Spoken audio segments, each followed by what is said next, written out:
In a small town in Idaho, a group of animal advocates team up to help the helpless, bridging the gap for the pets we all love. Sitting here, watching seasons come and go. Sitting here.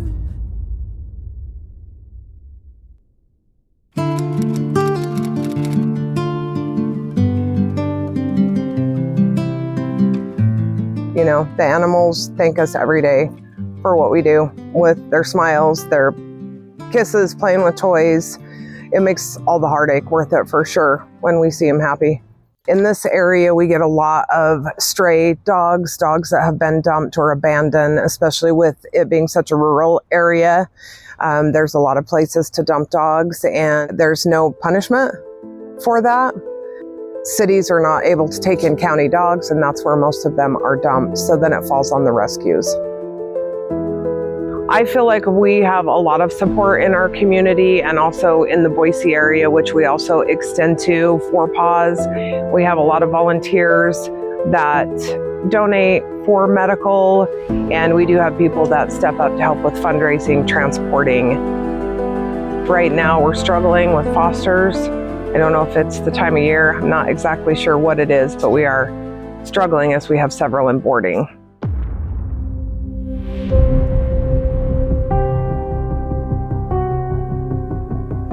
So Domino was a dog that we recently took in. She was found in the county and no help for her besides a rescue to step in and help.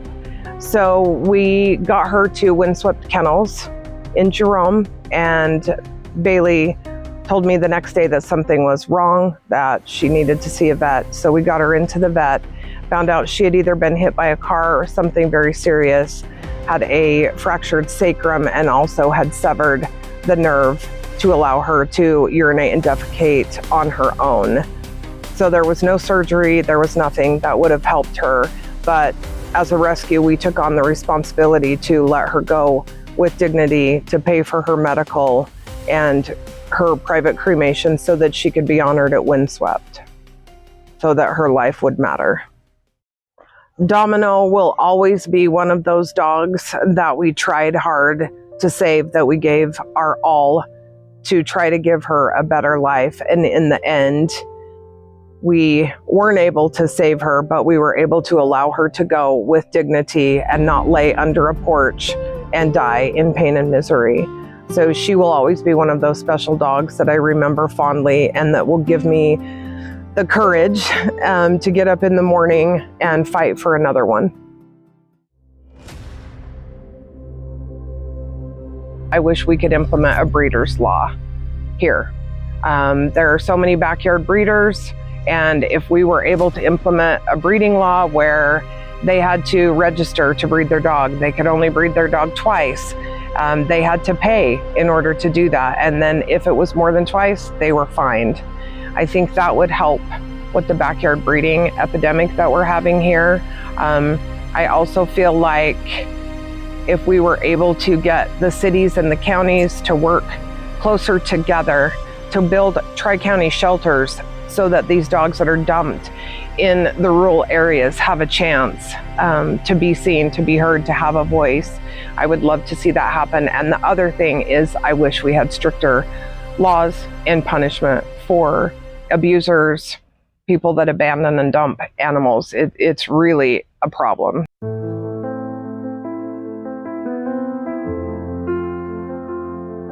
So this little guy is Otto. He came in from the Burley shelter, which is one of the shelters we work closely with. He was out in a rural area and was threatening to be shot by some parents who had their kids at the bus stop. Yeah, because he's so vicious. And he was bleeding from his ear. He was definitely injured.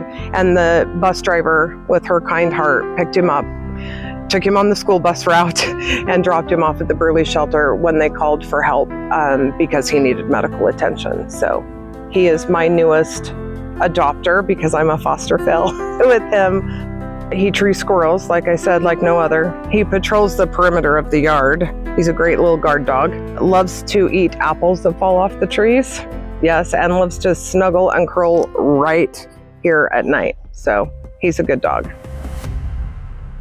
Oh, my vision for PAW's Rescue in 3 years, I would love to have a facility so that when we do intake animals, we can quarantine them for 10 days, make sure we don't have parvo, we don't have worms, we don't have things like that that can be spread.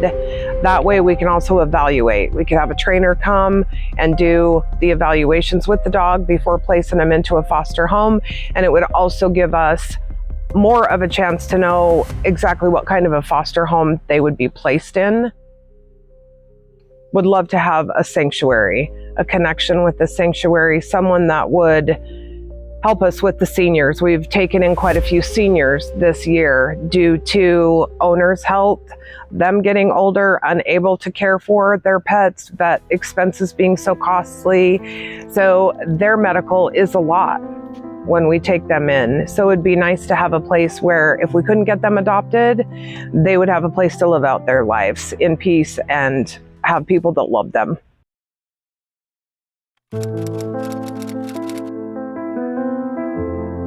It's funded through the city and partly with the police department.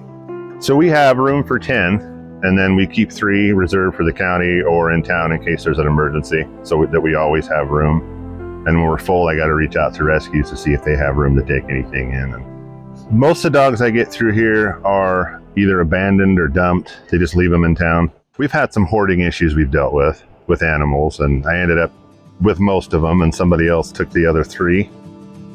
November I was packed, and then into January I was packed again. Everybody wanted rid of dogs, I think, for Christmas, and then they didn't work out, so they just let them go or dropped them off somewhere or gave them away and they got loose, something. And I have a clause in our agreement that if it doesn't work out, I have the opportunity to take the animal back first instead of them rehoming it somewhere. So I still have some control over that. Yeah, they come in and I let them take them for walks out here and take them out front, and they bring their dogs in to meet them if they're interested. I've only had one dog come back. She was just too much for them and she was really upset about it, but they all go to good homes.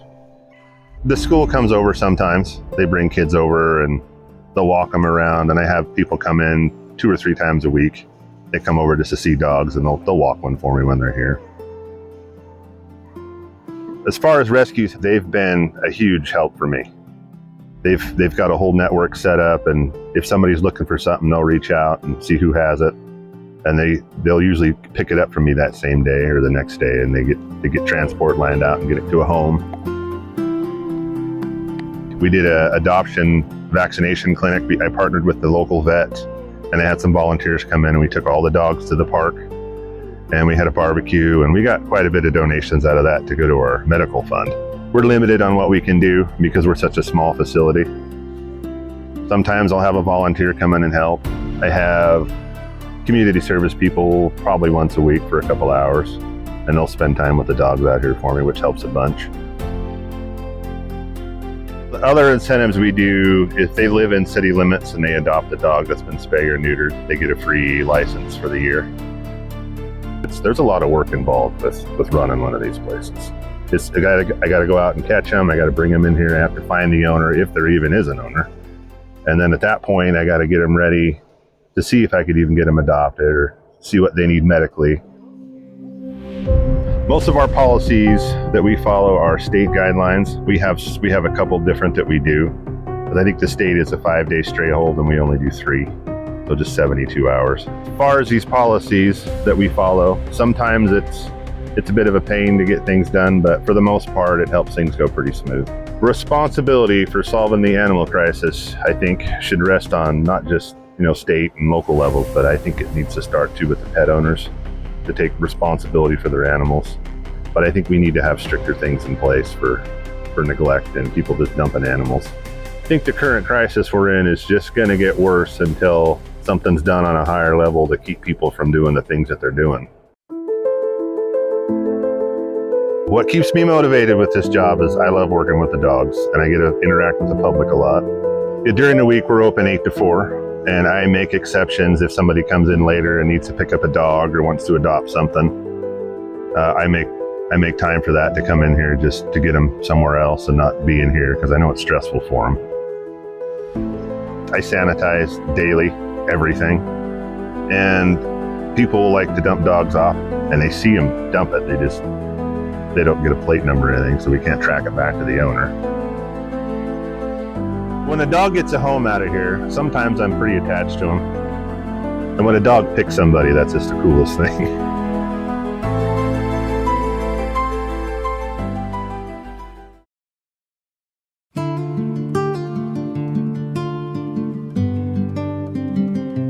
If somebody wants to help with rescues, the biggest thing is reach out. If you don't have to have money, you don't have to have, like, whatever you can give, old towels, things like that, we use, especially with mama dogs when we have mama dogs coming in, because we try and make them as comfortable, because they don't know us. We just caught them. We're strangers to them.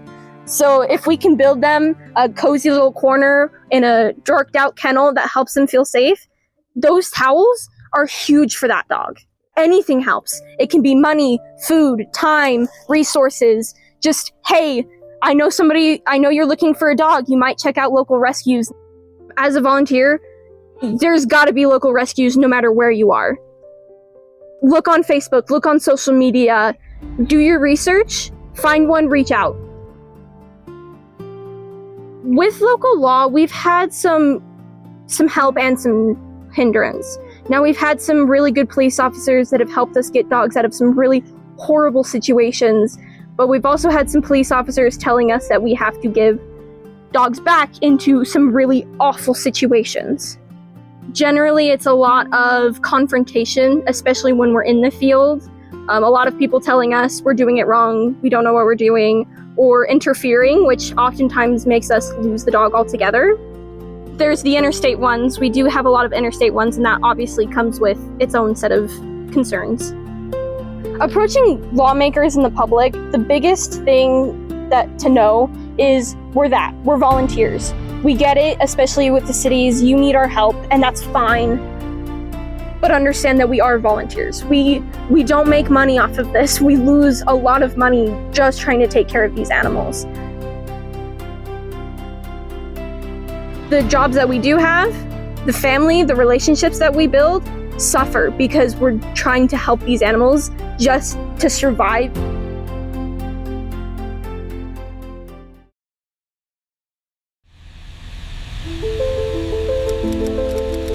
I have been a pilot for probably 40 years. Dogs are very important to me, and I knew a few people who had transported dogs before and found pilots in PAWs, and I've transported a number of them through there. Our local rescues have also called me occasionally where they can't fill a leg or two on a car transport, and then I'll jump in and fly it. Most of the transports are a single dog, and the most that I've transported, I believe, was just a mother and 3 pups that I flew into Salt Lake International. As I recall, one of them was a rather large husky that needed to be transported, and one of the people who had handled the husky in the past flew with me on the flight, and as I recall, that flight went up to Eastern Oregon somewhere, and it went nice. The large dogs are usually quite calm and easy to fly. They just lay down on the back of the plane and hang out. It's very gratifying, and the dogs are usually super nice, and many of them have kind of a sad story that goes with them. So I am able to help get the dog out of a bad situation. Sometimes the time is critical. They're going to be euthanized within the days or something, and so we move them either to a foster home or to a forever home. I personally have a border collie off of a ranch. And they're bred there for use on the ranch. And the person on the ranch had a litter and needed 2, 3 of them or whatever, and he said he was just going to shoot the others, which is legal in Idaho. And so one of the rescue groups ran out and got the dog, and now I have it, and wonderful, wonderful dog. To me, dogs are very special animals for humans. We have depended on them for thousands of years. I don't think we would have migrated around the world the way we have without dogs and other beasts of burden, especially donkeys, oxen, horses.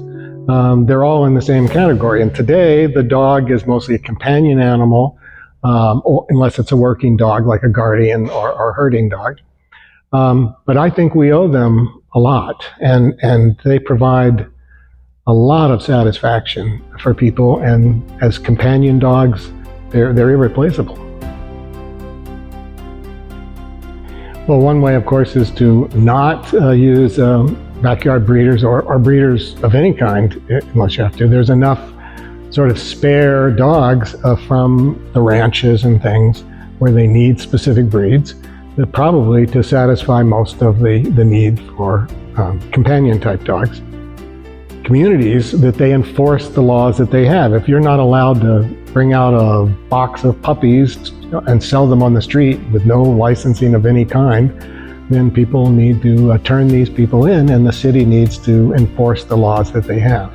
It's not just animal cruelty that has to do with business licenses and where you can sell things. You can't normally just set up a stand outside of any store and sell something that you have produced.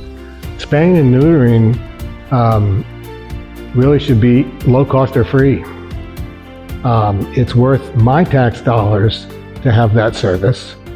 And I think in the whole community, if they wanted, we could do this. I wish that more people understood how many dogs are euthanized each year. And maybe we need some type of a visual reminder that they can't ignore about how many dogs are killed. And it's heartbreaking when people lose a dog, and I have noticed that the loss of a dog that you have been with for 10 or 15 years causes you more sadness and grief than losing a family member. You are oftentimes closer to your dog than anybody else. Dogs are extremely in tune. They read body language much better than people. And that's why I think one of the reasons why we're so close to them.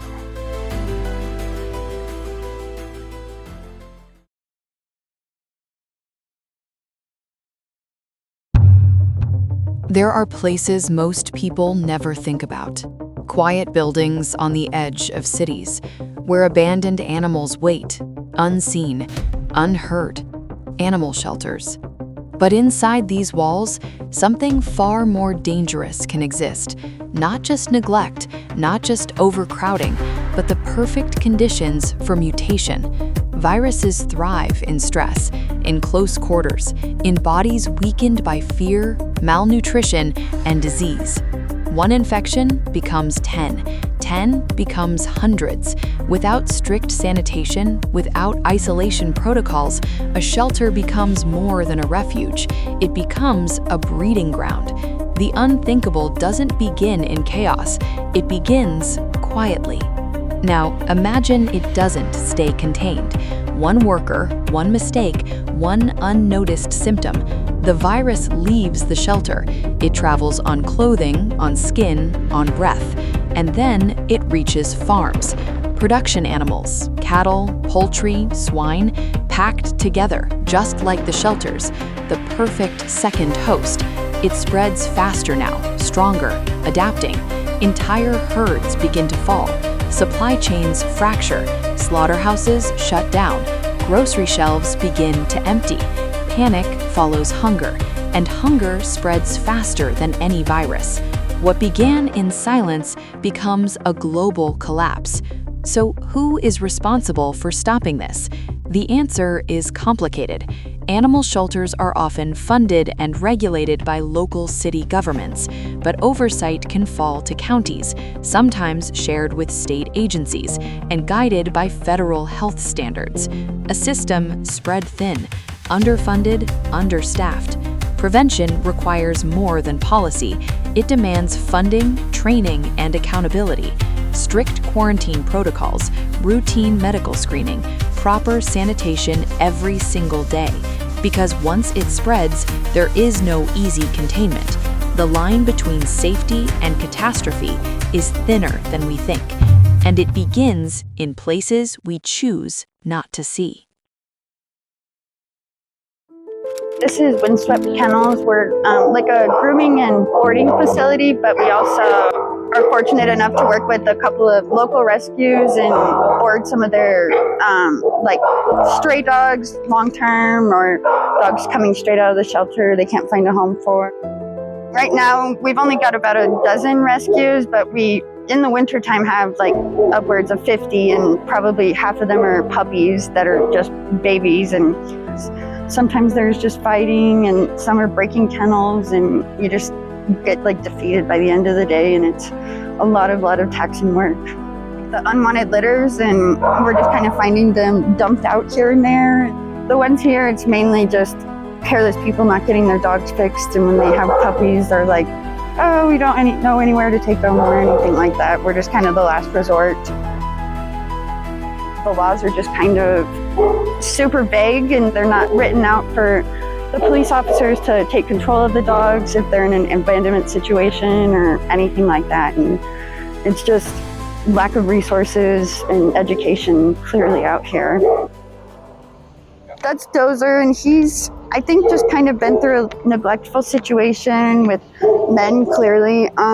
He was out of the Utah shelter, and his foster was not doing good with him, so he just dumped him back at the shelter without letting the rescues know. So he's been through some trauma, and I think he's been through some fights and not properly trained, and just kind of has a lot of energy to get out, but not in the right way right now. He's just gonna be for a super special home, pretty much, like no dogs or cats or anything. He shows interest in like little tiny dogs, and it's really adorable to watch him through the fence like play PAW. And I just think he's a little too big, but he's pretty good with men, women. Just takes him some time to warm up to them. He's a pretty big teddy bear. Yeah, in 3 years, I think we'd love to be in a different location, a bigger building with more isolation, more kennels, proper just setup for all the dogs to be isolated, have drainage, ventilation, just like a dream kennel for them to have. We're thankful to be connected with one of our volunteers through the rescue, and they were able to bring up her to us, and she just was in desperate need at first with, it was a little old guy. He was deaf and blind, a little pit bull, and she was emergent and just needed somewhere to go. And then we've worked with her to bring up a couple out of here. I just have seen the shelters are turning people away, and they're underfunded everywhere and just not doing good anywhere. They're just undereducated, and people just don't have compassion like they do towards animals anymore.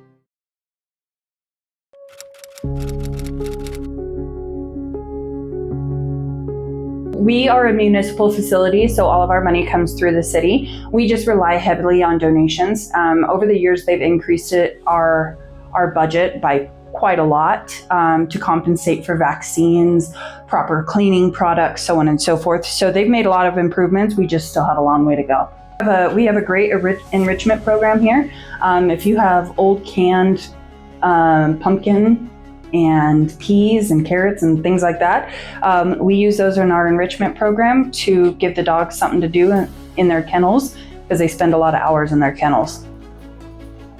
On average, it's mostly stray intakes, but this year we've had a huge influx of owner surrenders, and we're seeing about 30 or so monthly of owner surrenders. Not all of them accepted in, but 30 calls at least about people needing to surrender animals right now.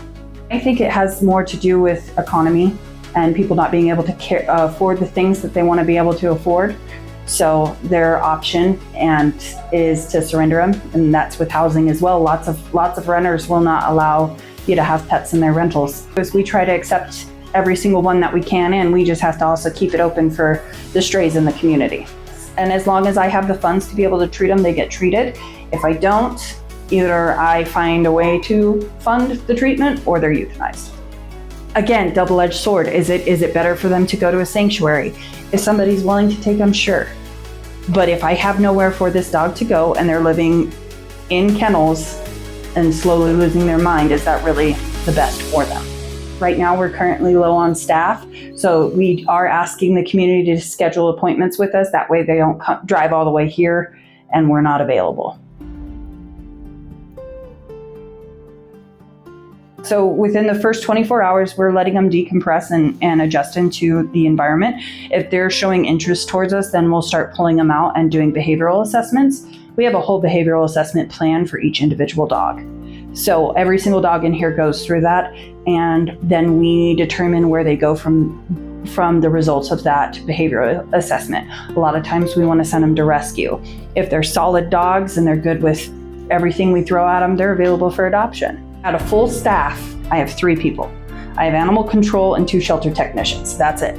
You know, our main goal is to care for these animals and make sure that they're getting what they need. We have a lot of support from the community. I say it's mostly just budget. We do adoption events. We also do fundraising events. Usually we drop, because our adoption fee is only $50, we usually drop it 25 or less. And we hold those throughout the community or just right here. And then as for fundraisers, we do one big one yearly. We provide vaccinations for the community, parvovirus, temper, bordetella, and rabies. And we do it at a low cost for the community. And we usually get Friends Forever Animal Rescue involved, and they help us out by providing free parvo vaccinations. You've got to have mental fortitude. There's no ifs, ands, or buts about it. Mental fortitude. Nobody's going to agree with everything you do. I get slammed all the time with negative comments. I've been called a murderer. I've been called every name in the book for doing what I do. Having the willpower to understand that you're making the best choice out of 100 impossible choices and sticking by that, that's the biggest thing I can say. Here we don't our first step is never euthanize. Our first step is to try and figure out what we can do for each individual dog. I've been in the field for 11 years. 6 years here, 5 years at Twin Falls Animal Shelter. This is where I'm meant to be. So this is what I do. And being here for the animals and educating the community and doing what I can for the community, that's the important part. It's not about me per se, it's about what I was put on this earth to do, and I 100% believe this is where I'm supposed to be.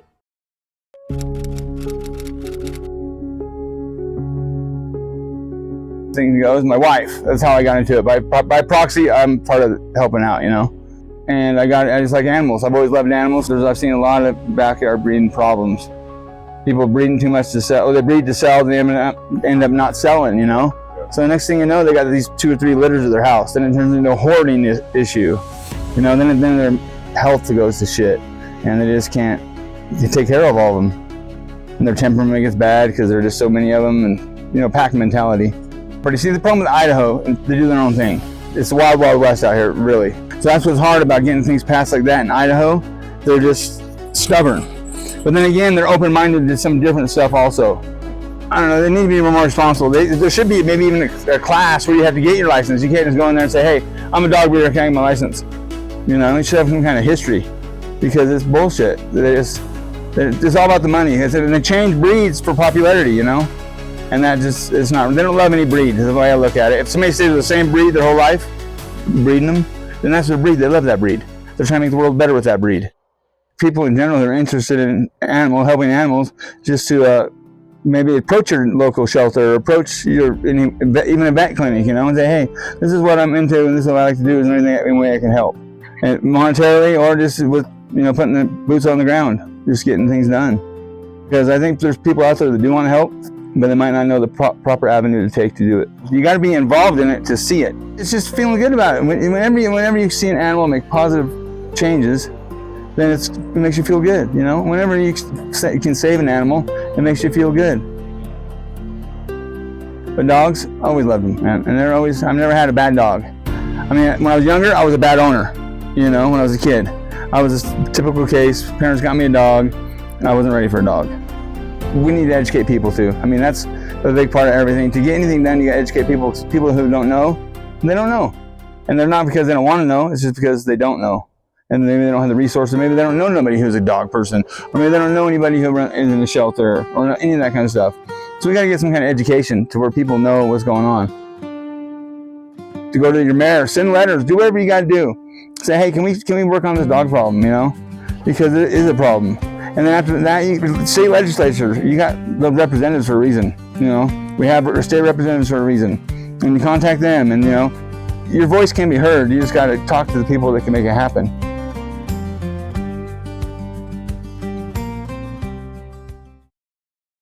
I am a failed foster. I actually was also a failed transport. I have worked with Dave Wright and Friends Forever Animal Rescue, and I've also worked with PAW's Rescue and Broken Hearts Rescue in Twin. I've kind of been an independent, so I work with whoever will answer me first, whoever has room for whatever is needed, and so I just kind of get to bounce around to everybody. You just want to make sure you got a good fit for the dog and the people as well, because not every dog is good for everybody. You know, that's that. I think that's important. I think that's what a lot of people oversee. A lot of people don't realize what kind of, let's take a German Shepherd, for example, takes a lot of work. You know, it takes a lot of patience, takes a lot of consistency, and I don't think a lot of people have that. I've been on a lot of transports, taking dogs, you know, from one facility to another, to the vet. Sometimes fostering dogs is very important. I wish I had a heck of a lot more room to do that. You know, dogs are not vicious by any nature. They're made that way, and that's where the human being factor comes into play. Consistency is extremely important. If you're rehabbing a dog who has been mistreated, some dogs come in, they don't trust any human. Some dogs will just crawl within themselves and not come out. Matching the breed with potential adopter is extremely important. The adopter could have a sedentary lifestyle. Well, you really don't want to match, say, a husky with someone who sits in front of the TV all day. And every chance we had a chance to come down here, we'd go to Sawtooth, other rescues, and we'd just donate money. We'd put money on a vet bill. $2,000-3,000 was the vet bill. 50, 60 bucks, 100 bucks. You know, it doesn't seem like a whole lot, but it helps out quite a bit. The rescues are the bridge. The rescues organize transports, organize foster parent, shift them to another rescue that may be 500 miles away, but that rescue can take them where the rescues locally may be bursting at the seams and just can't take one more. And bottom line, there has to be laws, which the government has to be involved. Backyard breeders that say don't have a license, a kennel license and a breeder's license, you get a fine. But people need to understand that it doesn't take a lot to make a difference. Hey, my community, this county needs to step up and help. It's just gonna take the one or two people to go out on a limb and actually get it started. You know, some people that go out there and make the noise, hey, we need this, we need this. Fostering is so important. It is the backbone of rescue, the backbone of these dogs getting a home or having to be euthanized. The Jerome Shelter Fund, I believe it is, Friends Forever Animal Rescue that is out here in Jerome. Phenomenal work these people do.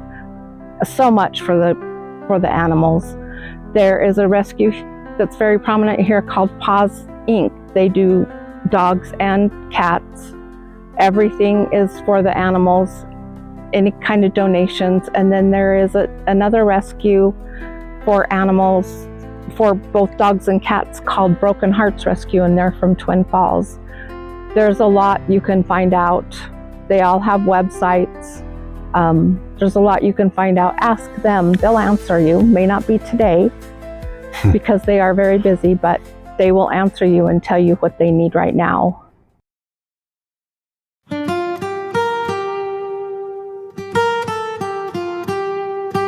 So Friends Forever Animal Rescue has been it started out as a small nonprofit animal welfare organization. We probably help around 700 to 1,000 animals per year. Our volunteer base is like most small, mid-sized rescues that we are is pretty minimal. Not counting foster homes, we probably have what I call a core volunteer base. Rewarding part about having rescue is just making a difference in a single animal's life. As a whole, we have to operate, making sure that we have the capacity as a rescue to help more than one. We operate on volunteers. None of us get paid a dime. Part of the problem is it's an agricultural state, and the reason it makes it difficult to change animal laws is because agriculture is terrified that we're going to extrapolate domestic animal laws into production animal laws. So, and they have a much bigger lobby than we do. We run against a brick wall, and literally, in order to get laws changed in Idaho, we have to almost do it at word for word. We have to try to change the hearts and minds of our local law enforcement. And we have successfully. When I first started rescue in Jerome County, back then they used to shoot the dogs out, stray dogs out in the county, just shoot them. That was their solution. Since we've had our recent sheriff, and he's been in office as Jerome County Sheriff for a number of years, he's created a cultural change within his department, and that's critical. That cultural, that mentality change, because he's the leader, he sets the tone, and he's an animal lover. His deputies are animal lovers. In Idaho, dogs are property. So that sort of changes it. When you have dogs that are property, even though there's statutory requirements for shelter, water, and food, that's about it. What I look at it is I look at dogs, cats, even horses in some cases as companion animals, not production animals. That's the starting point, I think, we need to delineate companion animals from production animals. Codify the language in statutory terms, and then we can start moving forward without Idaho agricultural in a panic that we're going to make them take their cows into their bedroom at night. Livestock guardian dogs and working dogs such as border collies, heelers, those are considered production animals too. So they don't have the same protections that your neighbor's dog has. It should change too. But again, then we have to look into do we statutorily apply a sentient state to those animals? Because there's another trigger word that the industry does not like, and declaring that animals are sentient beings can affect production.